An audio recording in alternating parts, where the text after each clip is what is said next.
بسم اللہ الرحمن الرحیم۔ السلام علیکم دوستو۔ ایک غریب دیہاتی بارگاہ رسول صلی اللہ علیہ وآلہ وسلم میں حاضر ہوا اور انگوروں سے بھری ایک رکابی کا تحفہ پیش کیا۔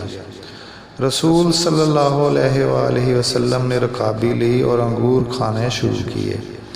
پہلا دانہ تناول فرمایا اور مسکرائے، اس کے بعد دوسرا دانہ کھایا اور پھر مسکرائے۔ وہ بیچارہ غریب دیہاتی آپ صلی اللہ علیہ وآلہ وسلم کو مسکراتا دیکھ دیکھ کر خوشی سے نہال ہوا جا رہا تھا۔ سارے صحابہ رضی اللہ عنہ منتظر تھے کہ انہیں بھی تحفے والے انگور کھانے میں شامل کیا جائے گا، لیکن آج تو خلاف عادت کام ہو رہا تھا کہ تحفہ آیا ہے اور انہیں حصہ نہیں مل رہا۔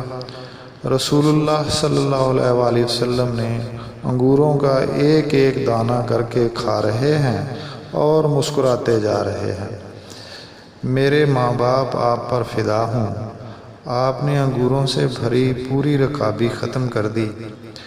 آج سارے صحابہ رضی اللہ عنہ حیران متعجب، اور غریب دیہاتی کی تو عید ہو گئی تھی۔ خوشی سے دیوانہ خالی رکابی لیے واپس چلا گیا۔ صحابہ رضی اللہ عنہ نہ رہ سکے، آخر ایک نے پوچھ ہی لیا، یا رسول اللہ صلی اللہ علیہ وآلہ وسلم، آج تو آپ نے ہمیں شامل ہی نہیں کیا۔ رسول اللہ صلی اللہ علیہ وآلہ وسلم مسکرائے اور فرمایا، تم لوگوں نے دیکھی تھی اس غریب کی خوشی؟ میں نے جب انگور چکھے تو پتہ چلا کہ کھٹے ہیں۔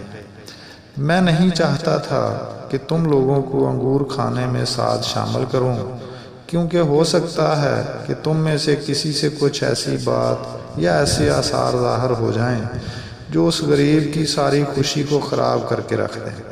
سبحان اللہ۔ اور بے شک آپ صلی اللہ علیہ وآلہ وسلم اخلاق کے بلند ترین درجہ پر ہیں۔ دوستو، یہ تھا آپ صلی اللہ علیہ وآلہ وسلم کا حسن خلق اور دوسروں کا دل رکھنے کا خوبصورت انداز۔ اللہ جل جلالہ ہمیں اسوہ رسول صلی اللہ علیہ وآلہ وسلم کی پیروی کرنے کی توفیق عطا فرمائے۔ آمین ثم آمین۔ اپنا خیال رکھیے گا۔ اللہ حافظ۔